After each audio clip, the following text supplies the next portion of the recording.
I never thought spilling coffee would change my life, but when I saw who I'd drenched, my blood ran cold. Alexei Volkov, the most dangerous man in the city. What happens when an ordinary girl becomes entangled with a ruthless power player who has secrets that could either destroy her or heal the wounds neither knew they carried? The alarm rings at 5:30. I hit snooze twice before I drag myself out of bed. My tiny apartment is cold this morning, and I pull my worn sweater tighter around me. Outside, the city is still dark, but I need to be at work early today. I look in the mirror and see tired eyes looking back. 25 years old, and I already have worry lines. My brown hair needs a trim, but that costs money I don't have. I brush it quickly and pull it into a simple ponytail. My kitchen is just a corner of my main room. The fridge hums loudly as I open it to grab some milk for my cereal. There's barely enough left. I make a mental note to buy more, then remember I won't get paid until Friday. 3 days away. Maybe I can water it down. As I eat my plain cornflakes, I look around my home. 400 square feet of space that feels both too small and too empty since Jen moved out last month. Her half of the rent was a big help. Now it's just me and the spider plant she left behind. I'm not even good at keeping plants alive. The bus is crowded with sleepy people heading to work. I stand, holding the cold metal bar, trying not to fall when the driver stops suddenly. My backpack is heavy with my school books. After work, I'll head straight to night class. Then home to study until midnight. Then sleep. Then do it all again tomorrow. At New Horizons nonprofit, I sit at my desk and turn on my old computer. It takes 5 whole minutes to start up. I stare at the blue loading screen and dream about a different life. Maybe one where I've finished my degree. One where I don't count pennies to buy groceries. One where something exciting happens. Sarah, did you finish the donor spreadsheet? My boss appears beside my desk, coffee in hand. Almost done, Ms. Parker. I'll email it by 9. She nods and walks away. I open the file and start typing numbers into tiny boxes, row after row of donations, names, and contact information. My eyes already hurt from the screen glare. At 10:15, I take my break. 5 precious minutes to myself. I hurry to the corner cafe, the one small treat I allow myself each day. The smell of fresh coffee wraps around me like a warm hug when I open the door. The usual? Joe behind the counter already knows. Yes, please. Small coffee, 1 sugar, $2.35. I hand over exact change. While I wait, I watch people in the cafe. A woman in a beautiful red coat, a man typing quickly on a shiny laptop, a group of friends laughing together. They all seem to have somewhere important to be, something exciting to do. My coffee arrives in a paper cup. I take a careful sip and close my eyes. For just this moment, things feel okay. Then my phone buzzes. A text from Ms. Parker. Where's the report? I sigh and turn to leave. Back to spreadsheets and student loans and my empty apartment. I wonder if anything will ever change. If my life will always be this small, this ordinary. If I'll ever get the chance to be someone different, someone more. I'm running late, and it's all Ms. Parker's fault. She dumped a pile of new work on my desk right when I was about to leave for my big presentation at school. Now I have 15 minutes to get across town. The bus would take 30, so I'm running. My backpack bounces against my back with each step. My shoes pinch my toes. Sweat makes my shirt stick to my skin even in the cool fall air. I need coffee to wake up my tired brain before I talk in front of the class. The corner cafe is busy this afternoon. People stand in a long line that stretches to the door. I check my phone. Only 12 minutes left. I tap my foot as the line inches forward. Come on, I whisper. The man in front of me takes forever to count out coins to pay. Finally, it's my turn. Large coffee? Extra shot to go, I say, almost out of breath. Please hurry. Joe nods and works faster than usual. I hand over my last $5 bill and grab the hot cup when it's ready. No time to put on a lid or add sugar. I turn quickly, already planning the shortest route to school in my head. That's when it happens. The world slows down as I crash right into someone entering the cafe. My coffee flies from my hand. The hot liquid splashes in a brown wave. I watch in horror as it soaks into a suit that probably costs more than I make in 2 months. I'm so sorry, I cry out, grabbing napkins from the counter. Then I look up. The man staring down at me has eyes like ice. Cold, blue, and hard. His face might be handsome if it wasn't twisted in anger. He stands very still as coffee drips from his expensive tie. Do you know what you've done? His voice is quiet but sharp. The cafe goes silent. Everyone stares. That's when I notice 2 large men in dark suits standing behind him. They look like they could break me in half with one hand. It was an accident, I stammer, dabbing at his chest with napkins. I'll pay for the cleaning. A woman at a nearby table gasps. She whispers to her friend, but I can still hear her. That's Alexei Volkov. My stomach drops to my feet. Everyone in the city knows that name. Alexei Volkov. The man who owns half the buildings downtown. The one they say came from nothing and fought his way to the top. The one they whisper about when talking about businesses that mysteriously close overnight. The one whose enemies tend to disappear.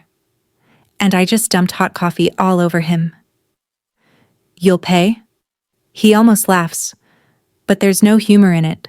His accent is slight, but noticeable. This suit costs $5,000. I feel the blood drain from my face. I don't have that kind of money. His cold eyes look me over, taking in my worn shoes, my faded jeans, my simple shirt. Clearly, one of his men steps forward. Should we deal with this, sir? My heart pounds so hard I can hear it in my ears. Deal with me? What does that mean? Alexei holds up his hand, stopping his man. His eyes narrow as he looks at the ID badge hanging from my backpack strap. New Horizons, he says, his voice changing. You work there? I nod, confused by his sudden interest. Yes, I'm an assistant. Look, I'm really sorry about your suit. Maybe we can work something out? I could pay a little each month? He ignores my offer. What department? Donor relations. I manage the database. Why is he asking about my job? Something flashes in his eyes. He pulls out a sleek phone and taps on it. Then he turns the screen toward me. On it is a picture of my boss, Ms. Parker. You work with this woman? I nod slowly. She's my supervisor. Alexei exchanges a look with one of his men. They seem to have a silent conversation. The cafe is still quiet. Everyone watches us like we're on TV. What is your name? He asks. Sarah, I say, my voice small. Sarah Miller. He puts his phone away and pulls out a business card. It's simple but expensive. Thick white paper with just his name and a phone number in black letters. Call this number at 8 o'clock tonight, he says, pressing the card into my palm. His fingers are warm against my cold ones. Don't be late. But I have class, I say without thinking. His eyebrow rises. Miss your class. It's not a suggestion, it's an order. One of his men hands him a handkerchief, and he dabs at the coffee stain spreading across his chest. This is quite a mess you've made, Sarah Miller. I don't know if he's talking about his suit or something else. I need to go, I say, backing toward the door. My presentation is forgotten. I just need to escape those cold eyes. 8 o'clock, he reminds me. And Sarah, don't mention this to anyone at New Horizons, especially not to Miss Parker. The way he says her name sends a chill down my spine. I nod and rush out of the cafe, my heart racing. Outside, I lean against the wall, trying to catch my breath. I look at the card in my hand. Simple, elegant, dangerous. My phone beeps with a message from my professor.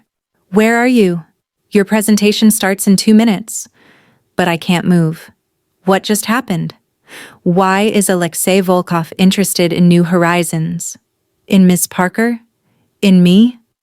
I slide down the wall until I'm sitting on the sidewalk. People walk past, but I barely notice them. My hands shake as I hold his business card. 8 o'clock. What will happen at 8 o'clock? My mind spins with terrible ideas. Will he demand money I don't have? Will he threaten me? Will he offer me some kind of terrible deal? And what does any of this have to do with my job at New Horizons? I think about the whispers about Alexei Volkov, about his power, about what happens to people who cross him. I missed my presentation. I might fail the class now, but suddenly, that seems like the smallest of my problems. At 6 o'clock, I'm sitting in my apartment, staring at his card on my table. 2 more hours until I have to call. 2 hours of wondering what this man wants from me. One thing I know for sure. My ordinary life just got very, very complicated. My finger hovers over the call button at exactly 8 o'clock. My stomach twists into tight knots. I take a deep breath and press it before I can change my mind. The phone rings 3 times before someone answers. Yes? A deep voice, not Alexei's. This is Sarah Miller.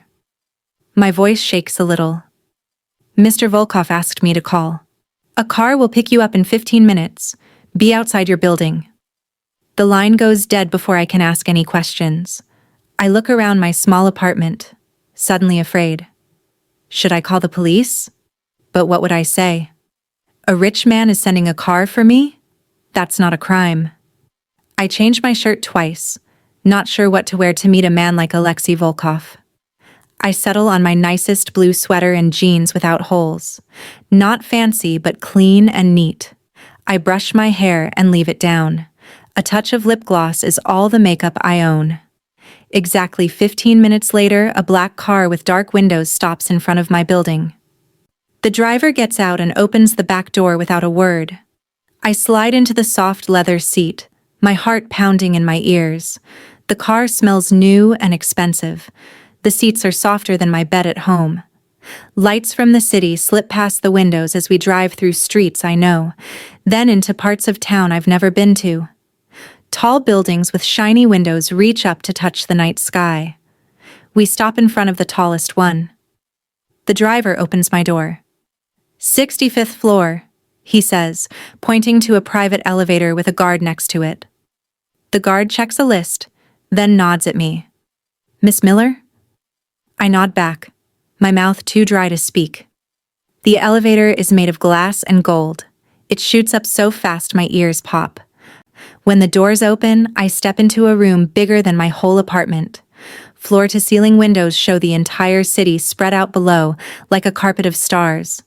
The floors are dark wood that shines in the soft light. The furniture looks like it belongs in a magazine. And there, standing by the window with his back to me, is Alexei Volkov. Miss Miller, he says without turning around. Right on time. He turns slowly. He's changed his suit to a clean one, dark blue that matches his eyes. In one hand he holds a glass with amber liquid. Would you like a drink? I shake my head. No, thank you. He walks closer, and I fight the urge to step back. He smells like expensive cologne and something else I can't name. Power, maybe. Do you know why you're here? He asks. Because of the coffee, I say. I really am sorry about your suit. His mouth twitches, almost a smile, but not quite. The suit is not important. What's important is where you work. He waves toward a sitting area, and I perch on the edge of a chair that probably costs more than my rent. He sits across from me, watching me with those ice blue eyes. New Horizons has been on my radar for some time, he says. I believe they are not what they seem. My confusion must show on my face. Your boss, Ms. Parker. He continues. How well do you know her? She's been my supervisor for 2 years, I say carefully. And the donors? The money? Do you know where it goes? I think about the spreadsheets I work on every day. It goes to our programs, helping homeless families, educational support for kids. Alexei takes a sip of his drink. Some of it does, but not all. A cold feeling spreads through me. What do you mean? He puts his glass down and leans forward. I believe New Horizons is being used to hide money from less legal activities. And your Ms. Parker is at the center of it. I shake my head. That's crazy. We're a nonprofit. We help people. Some criminals hide behind good works, he says. I need to know for sure, and you're going to help me. My heart jumps. Me? How? Why would I help you? Because if I'm right, you could be in trouble too. Working there, handling their records, the police might think you're part of it. Fear grips my chest. But I'm not. I don't know anything about any illegal stuff. Then prove it, he says simply. Work with me. Tell me what you see. Show me the records you handle. I stand up, angry now. That's private information. I could lose my job. And I need that job to pay for school. For my apartment. I would make it worth your time, he cuts in. Help me, and I'll pay your school fees. All of them. I stare at him in shock. My school fees are thousands of dollars. Why would you do that? I have my reasons. His face gives nothing away. And if you're worried about your job, don't be. If I find what I'm looking for, New Horizons won't exist much longer anyway. The room suddenly feels too warm, too small, despite its size. You want me to spy for you? To betray people I work with every day? I want you to help me find the truth. His voice is soft but firm. If they're innocent, nothing will happen to them. If they're not... He doesn't finish, but he doesn't need to. I walk to the window, looking down at the tiny lights of the city below. People going about their normal lives. 24 hours ago, I was one of them. What if I say no? Alexei comes to stand beside me. He's close enough that I can feel the heat from his body, but he doesn't touch me. Then you walk away. Go back to your life. But when the truth comes out, and it will come out, you might wish you had known which side to be on. Something in his voice makes me believe him. I think about Ms. Parker's secret phone calls. The locked office I'm never allowed to enter. The strange meetings that don't appear on any calendar. I need to think, I say. He nods. You have until tomorrow. Call the same number with your answer. I turn to face him. And if I help you? What exactly would I have to do? Watch. Listen. Tell me what you see. His eyes hold mine. Meet with me regularly to share what you learn. Meet where? Here? The thought of coming to this tower, this apartment, makes my heart beat faster. Sometimes elsewhere. He takes a step closer. No one at New Horizons can know. This stays between us. The word us hangs in the air between us. It feels important somehow. Dangerous. The elevator doors open behind me. Our meeting is over. Think carefully, Sarah, he says, my name sounding different in his accent. The car will take you home. As the elevator doors close, I catch one last glimpse of him standing there, watching me go. Tall and powerful against the backdrop of the city he seems to own. In the car, I lean back against the soft seat and close my eyes. Tomorrow I need to decide. Keep my safe, simple life, or step into Alexei Volkov's dangerous world.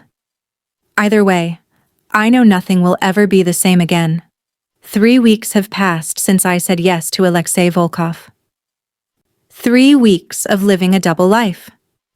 By day, I'm still just Sarah, the quiet assistant at New Horizons who brings coffee to meetings and updates the donor database. But twice a week, I meet with Alexei and tell him everything I've seen and heard. Tonight, I sit in a small room in the back of a restaurant he owns. The walls are dark red, and soft music plays in the background. A single lamp on the table between us casts shadows across his face. I've just finished telling him about a strange meeting between Ms. Parker and a man who didn't sign in at the front desk. "And you're sure they locked the door?"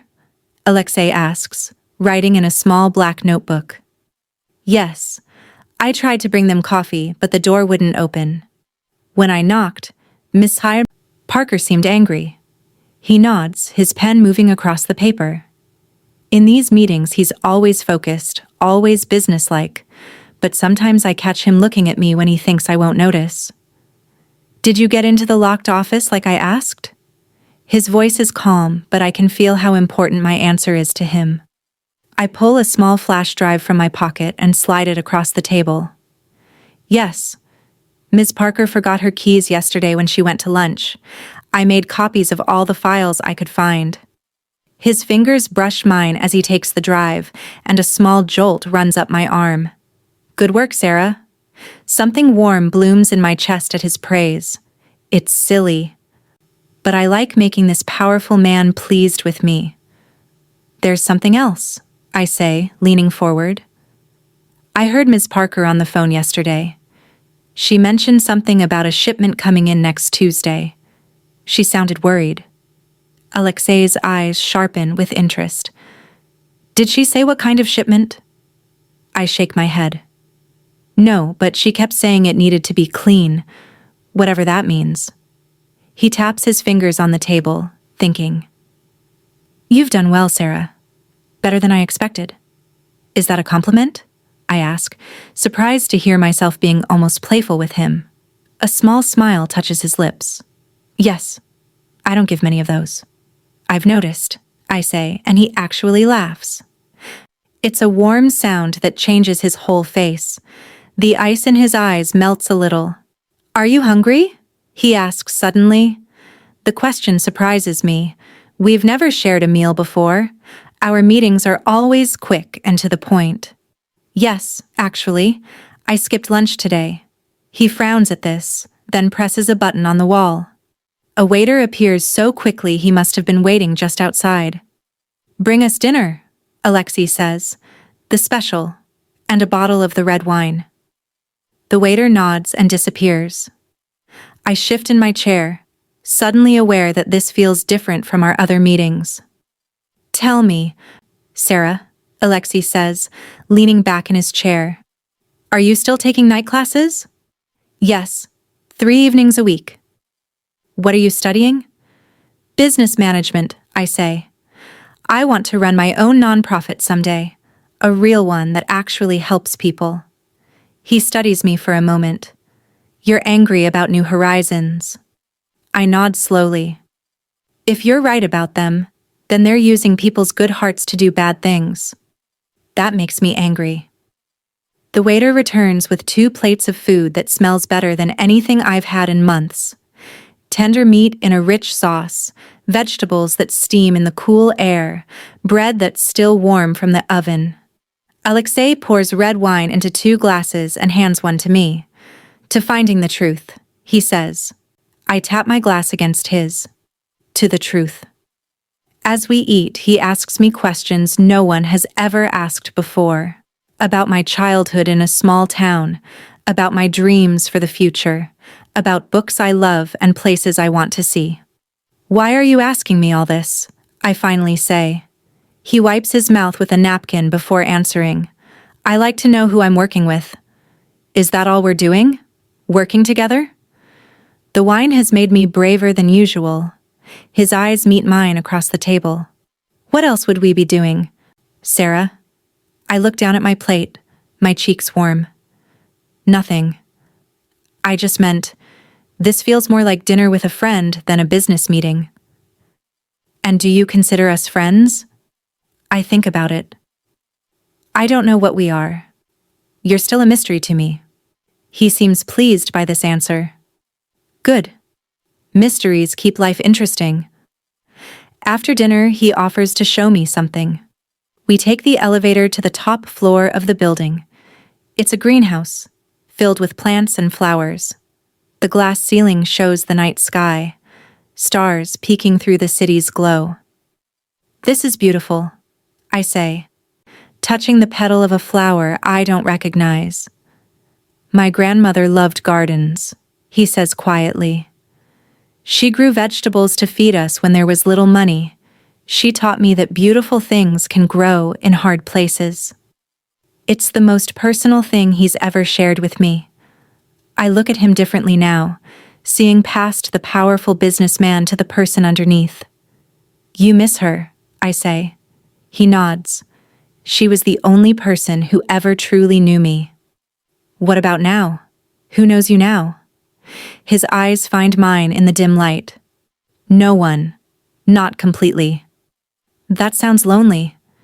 He doesn't answer, but something in his face makes my heart beat faster.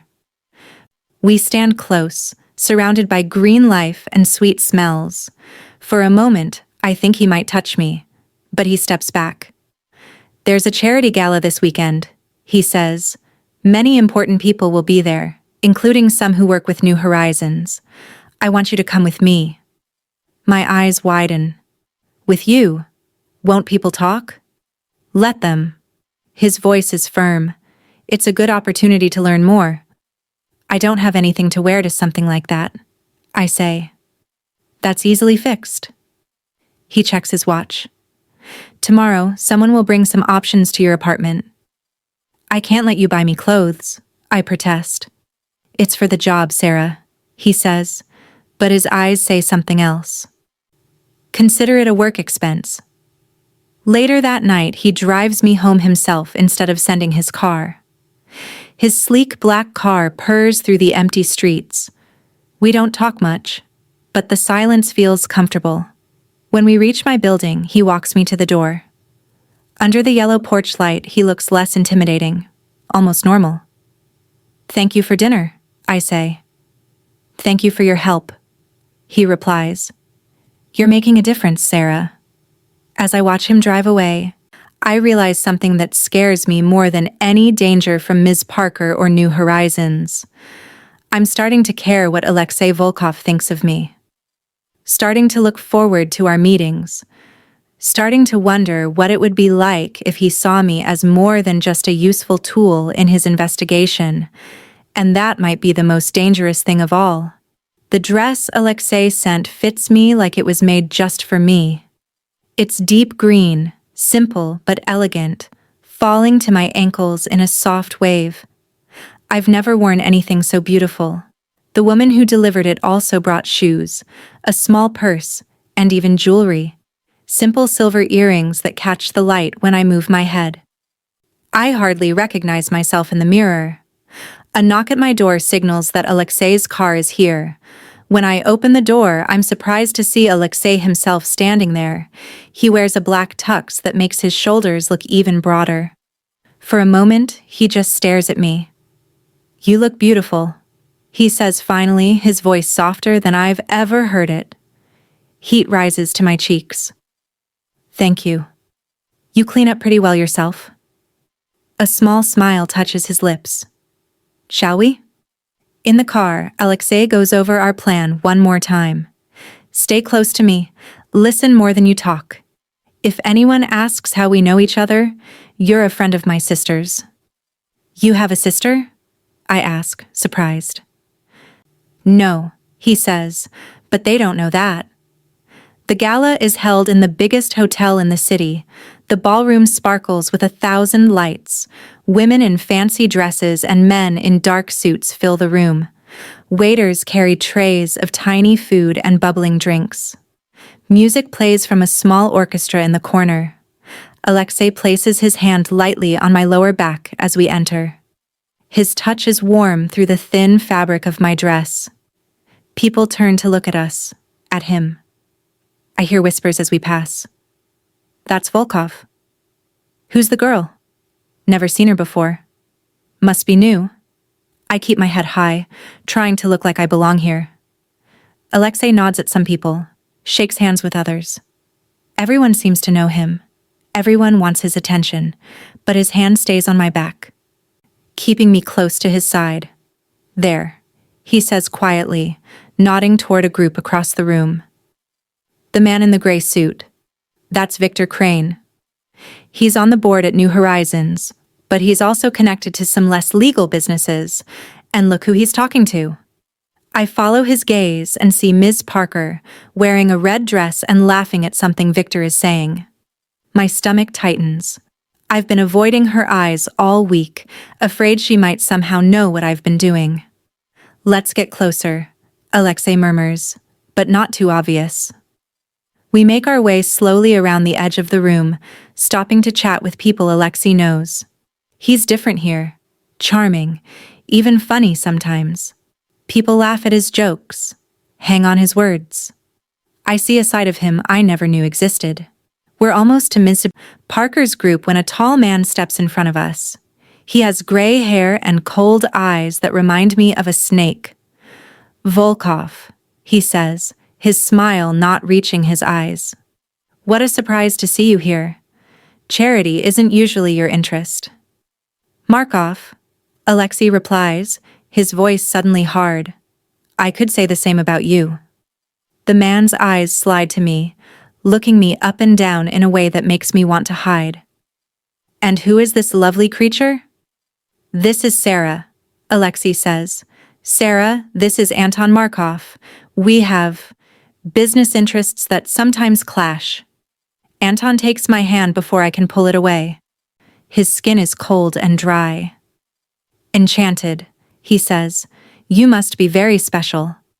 Volkov doesn't usually bring his playthings to public events. I feel Alexei stiffen beside me. His hand presses more firmly against my back. "Sarah is a friend," he says, his voice like ice. "Not that it's any of your business." Anton smiles wider. "Everything about you is my business, Volkov. You should know that by now." He turns back to me. "Enjoy your time with him, my dear. It won't last. Nothing good ever does around him." He walks away, leaving a chill behind him. Alexei's face is hard, his jaw tight. "I shouldn't have brought you," he says. "This was a mistake." "Who is that?" I ask. "A problem," he says shortly. "Let's get a drink." At the bar, Alexei orders 2 glasses of champagne. As we wait, I see Ms. Parker looking at us. Her eyes narrow as she takes in my dress, my closeness to Alexei. She leans over to whisper something to Victor. "Alexei," I say quietly. "Ms. Parker has spotted us." He hands me a glass. Good. Now she'll be curious. People make mistakes when they're curious. She looks angry. Even better. We spend the next hour moving around the room. Alexei introduces me to people whose names I immediately forget. Everyone is polite to my face, but I can feel them wondering who I am and why I'm with Alexei Volkov. At one point, when Alexei is deep in conversation with a business partner, Ms. Parker corners me near the ladies' room. "Sarah," she says, her smile tight. "What a surprise to see you here. And with such interesting company." I force myself to smile back. "Ms. Parker, you look nice tonight. How do you know Alexei Volkov?" she asks, not bothering with small talk. I remember our cover story. "I'm a friend of his sister's." Ms. Parker's eyebrows rise. "Really? That's strange, because as far as I know, Alexei Volkov is an only child." My heart drops to my stomach. Alexei's lie is already falling apart. I might have misunderstood." She steps closer. I can smell her perfume, too sweet and strong. "Listen to me carefully, Sarah. That man is dangerous. Whatever he's told you, whatever he's promised you, it's not worth it." "I don't know what you mean," I say, trying to keep my voice steady. "Don't be naive. Men like him use people like you and throw them away." Her eyes are hard now. "And if you're feeding him information about New Horizons, remember that I can make your life very difficult." Before I can answer, Alexei appears beside me. "There you are, Sarah," he says, his eyes on Miss Parker. "I was wondering where you'd gone." "We were just having a little girl talk," Miss Parker says sweetly. "Catching up on work gossip." "How nice," Alexei says, not sounding like he means it. "If you'll excuse us, I promised Sarah a dance." He leads me away, his hand firm on my arm. "What did she say to you?" he asks when we're out of earshot.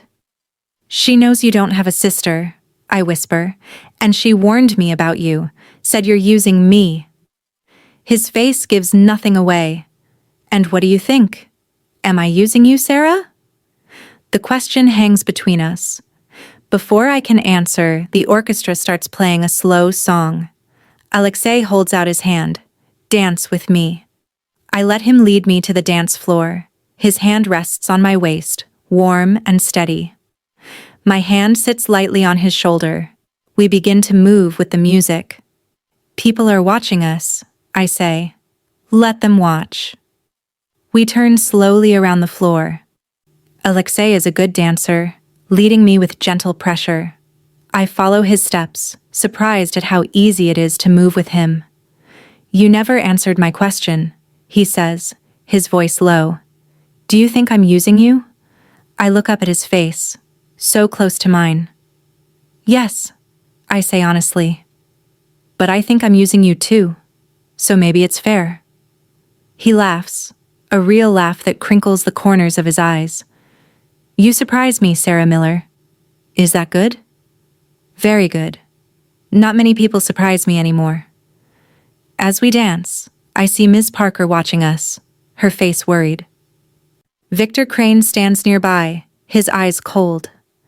Anton Markov is across the room, talking to a group of men but looking our way. "Everyone is staring at us," I whisper. "They're trying to figure out what game I'm playing," Alexei says, spinning me gently. "They don't understand why I would bring someone like you here." "Someone like me?" "Someone real. In their world, everything is fake. The smiles, the compliments, the friendships. None of it is real."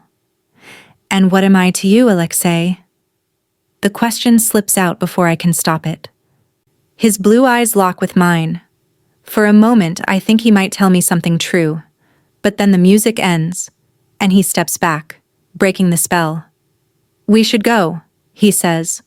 "We've made enough of an impression for one night." As we leave, I feel the weight of everyone's eyes on my back. I've just made enemies of people I didn't even know existed a month ago. People with power and money and dangerous friends. In the car, Alexei is quiet, staring out the window at the city lights. I wonder what he's thinking. I wonder if he regrets bringing me into his world. I wonder if I regret saying yes. But deep down, I know I don't. Whatever danger I'm in now, whatever game we're playing, I'd choose it all again just to dance with Alexei Volkov under 1,000 lights while the world watched and wondered. The day after the gala, I find a note on my desk at New Horizons. "My office, noon." Ms. Parker's handwriting. My hands shake as I fold the paper and slip it into my pocket. The morning crawls by while I try to look normal, smiling at coworkers, typing emails, answering phones. Inside, my heart races like a trapped bird. At 5 minutes to noon, I walk to Ms. Parker's office. Each step feels heavy. When I knock on her door, her voice calls out, "Come in." She sits behind her big desk, reading glasses perched on her nose. The office is neat and clean, just like always. But something feels different today. Colder. "Close the door, Sarah," she says without looking up. I do as she asks, then stand in front of her desk, hands clasped to keep them from shaking. "Sit." She points to the chair across from her. I sit on the edge of the seat, back straight, waiting. Finally, she looks up at me. Her eyes are hard as stones. "How long have you known Alexei Volkov?" I swallow hard. "Not long. A few weeks." "And how did you meet him?" The lie we practiced comes easily. "Through a friend. At a coffee shop." She takes off her glasses and sets them on the desk. I've worked with you for 2 years, Sarah. You've been a good employee. Quiet, reliable. I never thought you'd be the type to spy for someone like him. My mouth goes dry. I don't know what you're talking about. Don't lie to me. She slams her hand on the desk, making me jump. I saw how he looked at you last night, how you danced with him. You think I don't know what he's after? He wants to destroy New Horizons, and he's using you to do it. That's not true, I say, but my voice sounds weak even to my own ears. She stands up and walks around the desk. When she leans against it, her face is just inches from mine. Listen to me, Sarah. Whatever he's told you about us, about me, it's not true. We help people here. Real people with real problems. Does he help anyone but himself? I think about Alexei's greenhouse, about his grandmother who grew vegetables when they had little money. I think about the way he looked at me when I wore the green dress. You don't know him, I say softly. Her eyes narrow. And you do? After a few weeks? Men like Volkov don't let anyone know them. They use people, Sarah. He's using you. Why does he want to destroy New Horizons? I ask, changing the subject. She sighs and returns to her chair. Alexei Volkov wants to own everything and everyone in this city. We own a building he wants. We refuse to sell. It's that simple. It doesn't sound like the whole truth. And the locked office? The secret meetings? The shipment coming next Tuesday? Her face pales just a little. You have been spying. I stand up, suddenly angry. Tell me the truth. What's really going on here? She stares at me for a long moment. Then she reaches into her desk drawer and pulls out a folder. Since you're so curious, take a look. I open the folder. Inside are pictures of a man I don't recognize. In some, he's with Miss Parker, smiling.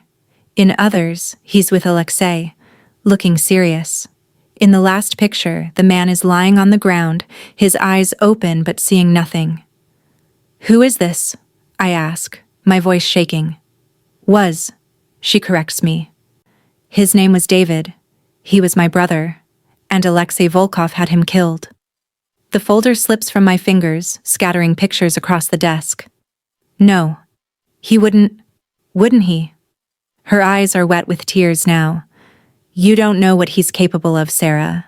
My brother worked for him, found out something he shouldn't have, and now he's dead. I shake my head, trying to make sense of it all. What does this have to do with New Horizons? I started this place with David's insurance money, to help people like him, people who get crushed by the powerful. And yes, sometimes we bend the rules. Sometimes we help people disappear, start new lives away from men like Volkov. That's what the shipment is. New ID papers for a family he's after. My mind spins with this new information. Could she be telling the truth? Could Alexei be the villain in this story? I don't believe you, I say, but there's doubt in my voice now. She can hear it. She leans forward. Ask him about David Parker. See how he reacts. See if he tells you the truth. I walk out of her office with my head down, avoiding everyone's eyes. The rest of the day passes in a blur. I can't focus on my work. I keep seeing those pictures, the dead man's eyes, Ms. Parker's tears. That night, Alexei calls me. I need to see you, he says. It's important. An hour later, I'm in his penthouse. Rain beats against the windows. The city lights look blurry through the wet glass. Alexei pours himself a drink but doesn't offer me one. He seems tense. Ms. Parker confronted me today, I tell him. She knows I'm helping you. He nods, unsurprised. I expected as much after the gala. What did she say? I watch his face carefully. She showed me pictures of her brother, David Parker. Alexei's face doesn't change, but his hand tightens around his glass. Did she? She said you had him killed. He takes a long drink, then sets the glass down. It's more complicated than that. So it's true? My voice rises. You killed her brother? I didn't pull the trigger, he says, his voice flat. But yes, I gave the order. David Parker was stealing from me, selling information to my enemies. He was a traitor. The room suddenly feels cold. I wrap my arms around myself. You're a murderer. His eyes flash. I'm a businessman in a dangerous world. Sometimes people die. That's your excuse? It's just business? I back away from him. What about me? Is that what all this has been? Just business? He moves toward me, but I step back. Sarah, listen to me. Ms. Parker isn't the innocent charity worker she pretends to be. New Horizons helps criminals escape justice. They launder money for drug dealers. They're not the good guys in this story. And you are? I laugh. But it sounds more like a sob. You kill people who cross you. You use people like me to get what you want. You're exactly what everyone says you are. Pain flashes across his face. Is that what you think of me? I don't know what to think anymore. My eyes burn with tears. I don't know who to trust. Trust me, he says, reaching for my hand. Everything I've done has been to protect what's mine. I pull away from his touch. And what am I to you, Alexei? Another thing that belongs to you? Another tool to use? His jaw tightens. You know it's more than that. Do I? You've never said what this is between us. You've never been honest about who you really are. And you want the truth? His voice rises. The truth is that I kill my enemies. I crush anyone who threatens what's mine. I'm not a good man, Sarah. I never claimed to be. I back toward the elevator. Then we have nothing more to talk about.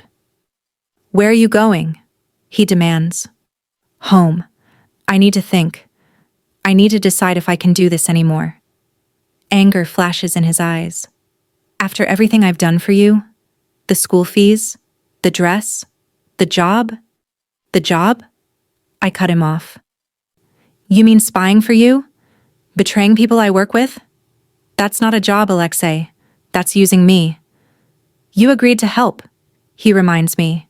You knew what you were getting into. Did I? Did I really know who you are? I shake my head.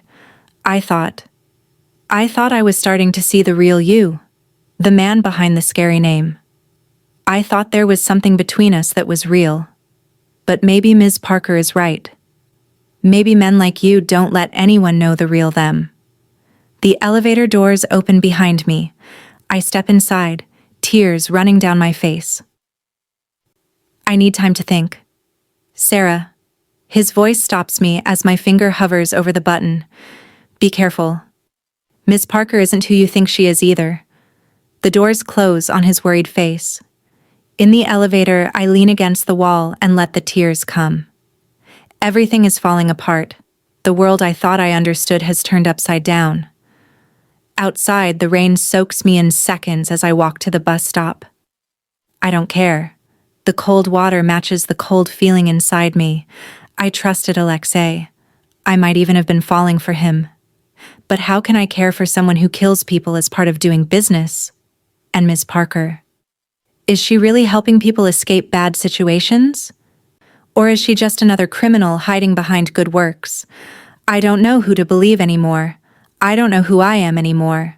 The simple girl from Act 1 seems like someone I used to know. A stranger who lived a simple life with simple problems. Now I'm caught between two powerful people playing a dangerous game, and I'm starting to think there's no way for me to win. I don't go to work the next day. I call in sick, my voice shaky and raw from crying all night. I turn off my phone and pull the blankets over my head. The world outside my apartment feels too big, too scary, too full of lies. For 8 hours, I hide from everything and everyone. When the knock comes at my door, the sun is already setting. Orange light slips through my curtains, painting stripes on my floor. I think about not answering, but the knock comes again, more urgent this time. Sarah? It's me. Open the door. Ms. Parker's voice, tight with worry. I drag myself off the bed and shuffle to the door. When I open it, Ms. Parker stands there with dark circles under her eyes. She looks as bad as I feel. We need to talk, she says, pushing past me into the apartment. It's not safe on the phone. What's wrong? I ask, closing the door behind her.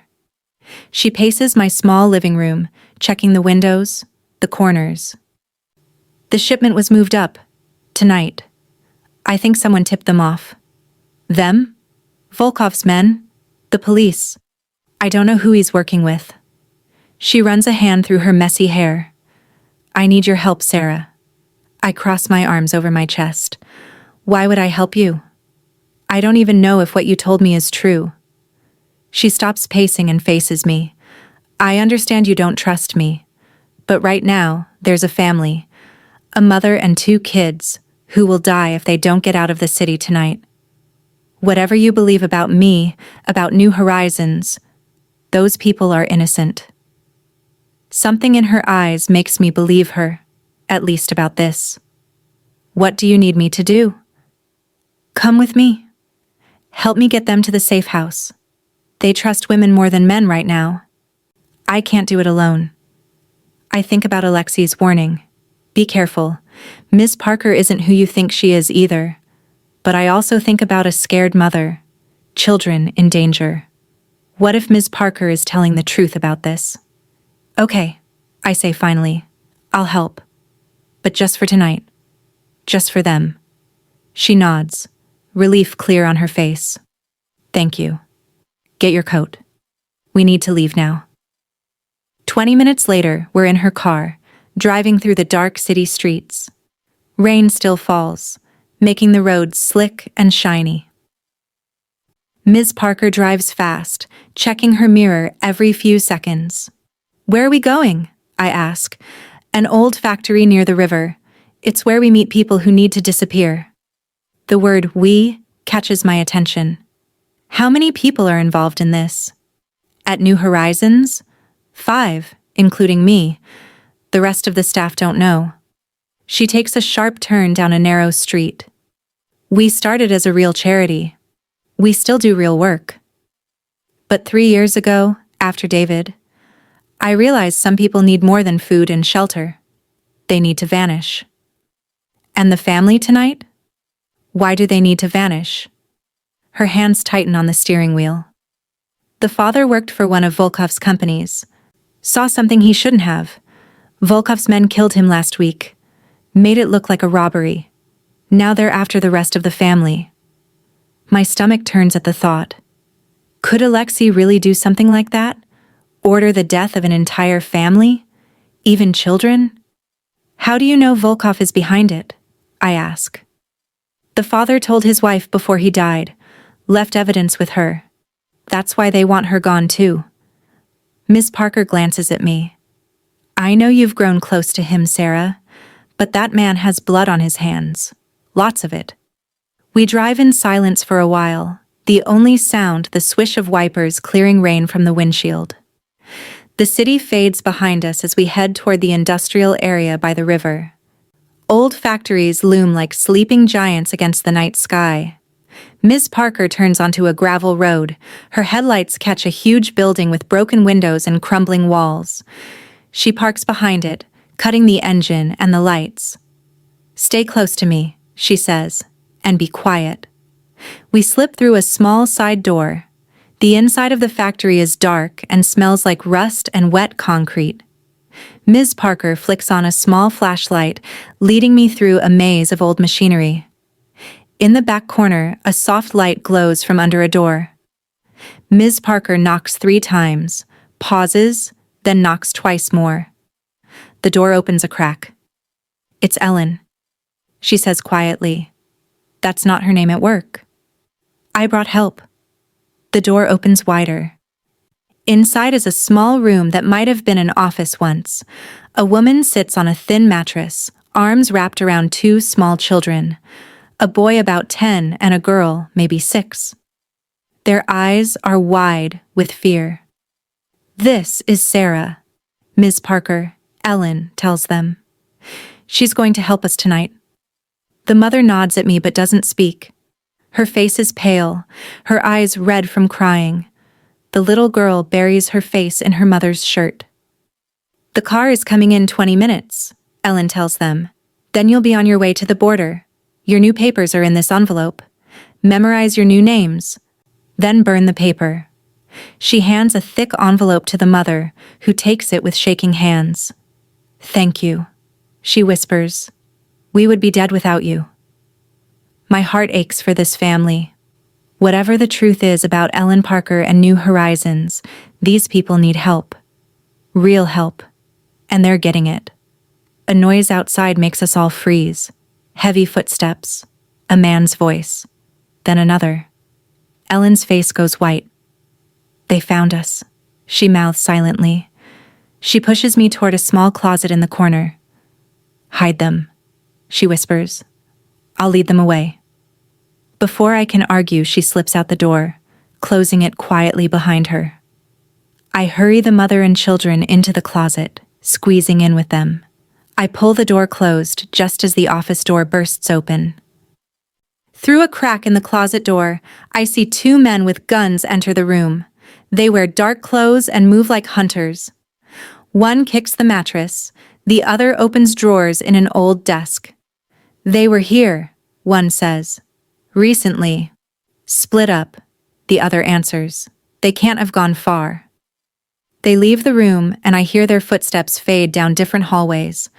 I wait 5 full minutes before I dare to breathe. We need to get out of here, I whisper to the mother. Now, while they're searching elsewhere. She nods, clutching her children close. I peek out of the closet. The room is empty. The hallway beyond is dark. Stay behind me, I tell them. If I say run, you run. Don't look back. We slip out of the room and into the dark factory. Every shadow seems to hide a man with a gun.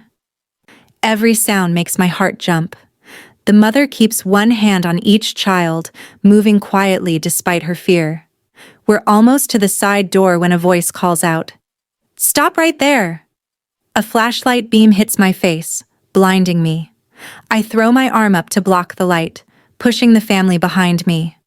Run! I yell. Get to the car! The mother and children bolt for the door. I hear it squeak open, then slam shut. Good. They're out. But now I'm alone with whoever found us. The light lowers and I blink to clear my vision. A tall figure stands 10 feet away. As my eyes adjust, I recognize him. Alexei? My voice breaks on his name. He lowers his gun, his face a mask of shock. Sarah, what are you doing here? Before I can answer, shots ring out from outside. 3 quick blasts that echo through the empty factory. No, I cry, running for the door. Alexei grabs my arm as I pass. Sarah, wait. I pull away from him. Let me go. They're going to kill them. His face changes, understanding dawning. The mother and children?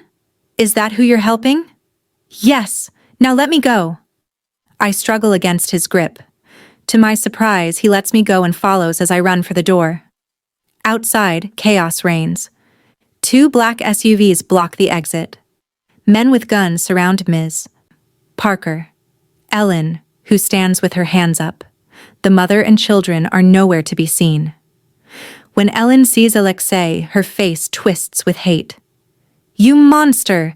They're innocent children! Alexei raises his hand, and his men lower their guns. He walks toward Ellen slowly, his face hard as stone. Where is your driver taking them? He asks, his voice deadly quiet. Ellen spits at his feet. I'll die before I tell you. They stare at each other, hatred crackling between them like electricity. I stand frozen, not knowing what to do or who to trust. Then Alexei does something that changes everything. He puts his gun away. Call your driver, he tells Ellen. Tell him to bring them back. I give you my word they won't be harmed. Ellen laughs bitterly. Your word? What is that worth? More than you think. He turns to me. Sarah, tell her. All eyes turn to me. In that moment, I realize I have to choose. Right here, right now. I have to decide who I believe, who I trust, whose side I'm on. I look at Ellen, who saved a family tonight. I look at Alexei, who lowered his gun when I told him children were involved. I think about everything I've seen and heard over the past weeks. And I make my choice. Listen to him, I tell Ellen. If Alexei wanted them dead, they'd be dead already. Call your driver. Ellen stares at me in disbelief. You're choosing him? After everything I told you? I'm choosing to trust that there's more to this story than either of you have told me. I stand tall, my voice stronger than I feel. Call your driver, Ellen. Let's end this tonight. For a long moment, I think she'll refuse. Then she slowly pulls out her phone and makes the call. 10 minutes later, another car pulls up, and the mother and children get out, fear written across their faces. Alexei walks up to them slowly, hands visible, voice gentle. You're Marina Petrov. Your husband was Dmitry. He worked in my accounting department. The woman's eyes widen. Yes. How did you? He came to me last week, Alexei continues. Told me someone was threatening him. I assigned security to protect him, but he dismissed them that night. Said he was meeting someone he trusted. His eyes flicked to Ellen. The next day, he was dead. You're lying, Ellen says, but there's doubt in her voice. Alexei pulls out his phone, taps the screen, and hands it to Marina. This is the last email Dmitry sent me. Read it. Marina takes the phone with shaking hands. As she reads, tears fill her eyes. It's true, she whispers. He did go to you for help. She looks up at Ellen. He never mentioned New Horizons. He said he was meeting a friend named David. Ellen's face goes white. David? My brother David? Who has been dead for 3 years, Alexei says quietly. Someone is using his name. Someone who wanted Dmitry dead. He turns to his men. Take Ms. Parker into custody and find out who she's working with. As they lead Ellen away, she looks back at me one last time. I really was trying to help them, Sarah. I really did think it was him. Then she's gone, disappearing into one of the black SUVs. Alexei turns to Marina and her children. You'll stay at my house tonight. Tomorrow we'll figure out what to do. You'll be safe, I promise. The mother nods, too exhausted and confused to argue. Alexei's men lead them gently to the second SUV. Then it's just Alexei and me in the rain. He stands 5 feet away, not coming closer, giving me space. How did you find us? I ask. I put a tracker in your phone after the gala, he admits. For your protection. I should be angry about that. But right now, I'm just glad he was here. Ellen, Ms. Parker, really believed you killed her brother. I didn't, he says simply. David Parker was my friend. Someone killed him and made it look like I gave the order. I've been trying to find out who for 3 years. Why didn't you tell me any of this? Would you have believed me? He takes a step closer. You had to see the truth for yourself. Make your own choice. I look up at him, rain running down his face, soaking his expensive suit. I chose you, I say softly. I didn't know if I was right, but I chose you. He reaches out slowly, giving me time to pull away. When I don't, his hand cups my cheek. You were right, Sarah. Thank you for trusting me. In that moment, standing in the rain by an abandoned factory, with danger still all around us, I know one thing for certain. Whatever happens next, I've crossed a line. I've made my choice. And there's no going back. 6 months have passed since that rainy night at the abandoned factory. The seasons have changed. Winter giving way to spring, and now the warm days of summer fill the city with light and life. My life has changed too. in ways I never could have imagined when I spilled that coffee all those months ago. I sit at a desk in a bright office with big windows that look out over the city. The nameplate on my door reads, Sarah Miller, Director. This is my office now at the Miller Foundation, my very own nonprofit that helps women and children escape dangerous situations. 3 full-time staff work for me, plus a dozen volunteers. We've helped 27 families start new lives in just half a year. My phone buzzes with a message. Don't forget, coffee at 2. I smile at the screen. Alexei still likes to remind me of our appointments, even though I've never been late to one. Not since that first day. At 2 o'clock sharp, I walk into the corner cafe where it all began. Joe still works behind the counter. He waves when he sees me, already starting my usual order. I find our table by the window and sit down to wait. 5 minutes later, the door opens and Alexei walks in. People still turn to look at him. His presence still fills the room. But there's something different about him now. His eyes aren't as cold. His shoulders aren't as tense. He smiles more easily, especially at me. Sorry I'm late, he says, sliding into the seat across from me. The meeting ran long. You're not late, I say. I was early. He reaches across the table and takes my hand in his. His touch still sends a small thrill through me, even after all this time. How was your day? Good. The Johnson family found an apartment. The kids start school next week. I squeeze his hand. Your donation bought them beds and school supplies. They're very grateful. They don't need to be grateful, he says. Just safe. Joe brings our coffees. Mine with 1 sugar. Alexei's black. We've come here every week since that night, a ritual that reminds us how we met. Any word on the trial? I ask.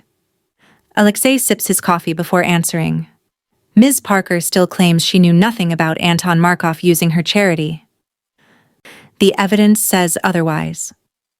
After that night at the factory, Alexei's men found proof that Anton Markov, Alexei's business rival, the snake-eyed man from the gala, had been using New Horizons to hide his criminal activities.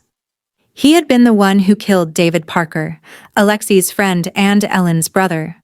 Then he tricked Ellen into believing Alexei was responsible. Do you think she'll go to prison? I ask. Probably, Alexei says, but for less time than Markov. He'll never see daylight again. I think about Ellen sometimes. Wonder if she really didn't know who she was working for. Part of me still believes she thought she was helping people. But the facts don't lie. Too much money flowed through New Horizons from Markov's drug business. Too many people died. Including her own brother. Enough about the past, Alexei says, reading my mood. Tell me about your meeting with the mayor tomorrow. I smile, grateful for the change of subject. He wants to give the foundation an award for community service. Can you believe it? 6 months ago, I was just an assistant, and now I'm getting awards. You deserve it, Alexei says simply. The work you do matters. He helped me start the foundation with his money and connections, but the work is all mine. He made that clear from the beginning. I'll support you, but I won't control you, he told me. And he's kept that promise. We finish our coffee and walk outside into the warm summer air. Alexei's driver waits by the curb in a black car that gleams in the sunlight. But instead of getting in, Alexei takes my hand. Let's walk for a while, he suggests. We stroll through the park across the street, our fingers linked together. Children play on swings and slides. Old couples sit on benches feeding birds. Normal people living normal lives, safe and happy. I got a call from Marina Petrov yesterday, Alexei says. She and the kids are doing well in their new city. The boy is playing soccer. The girl is taking dance lessons. That's wonderful, I say, truly happy for them. Marina and her children were the first family we helped together, getting them new identities and a fresh start in a city far from here. Far from the memories of what happened to Dmitry. We stop by the small lake in the center of the park. Ducks swim in lazy circles, hoping for breadcrumbs. Alexei seems nervous suddenly, which is strange. Alexei Volkov is never nervous. "Sarah," he says, turning to face me, "there's something I want to ask you." My heart skips a beat. "What is it?" He takes both my hands in his. "These past 6 months have been the happiest of my life. Before you, I was alone. I had money and power, but nothing real. No one who saw me really saw me." "I see you," I say softly. "Yes, you do." His blue eyes, once so cold, now warm when they look at me. "You saw past the name and the rumors. You chose to trust me when you had every reason not to. You changed me, Sarah." "You changed me too," I tell him. "You gave me confidence, showed me I could be more than I thought possible." He smiles, that rare, real smile that transforms his face. "We're good for each other." "We are." He reaches into his pocket and pulls out a small blue box. My breath catches in my throat. "Is this what I think it is?"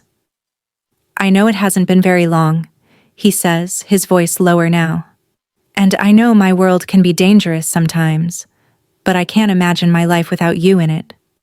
He opens the box. Inside is a ring with a diamond that catches the sunlight, sending tiny rainbows dancing across our joined hands. "Sarah Miller, will you marry me?" Tears fill my eyes, happy tears that blur the world around us.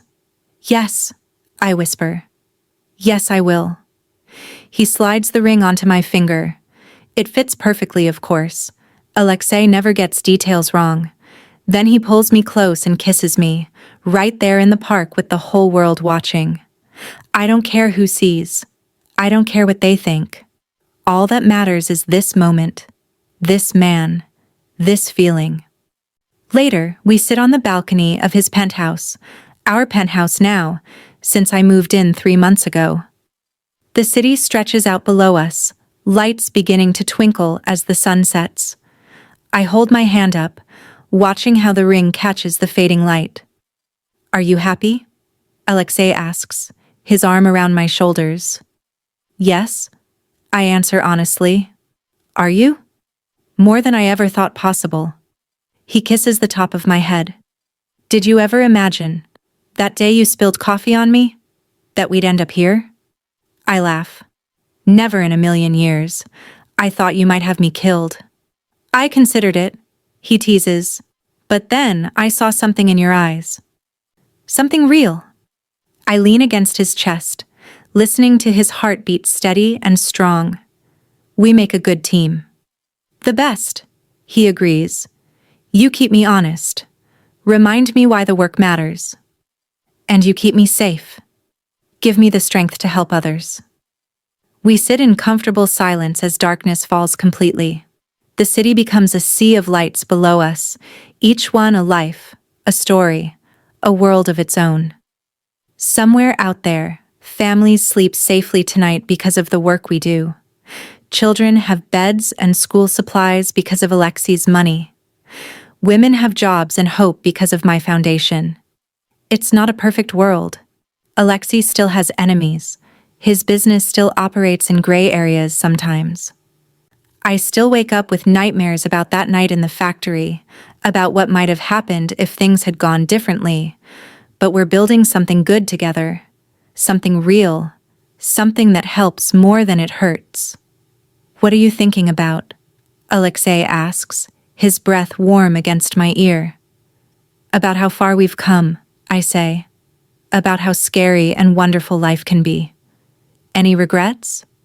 His question is serious, his eyes searching mine for the truth.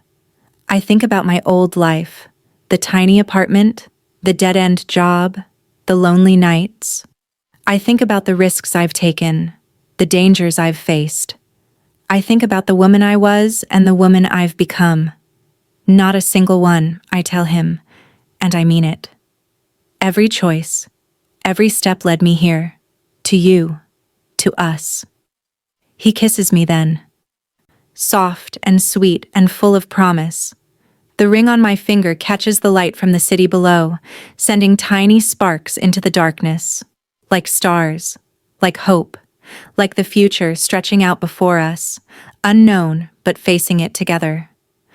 Who would have thought that spilling coffee could change a life? That one small accident could lead to such a big adventure? That an ordinary girl could find her place in an extraordinary world? Not me. Not 6 months ago, but now I know better. Now I know that sometimes the biggest changes start with the smallest moments, and sometimes the scariest choices lead to the best places. I lean my head on Alexei's shoulder and look out at our city. Whatever happens next, we'll face it together. And that makes all the difference.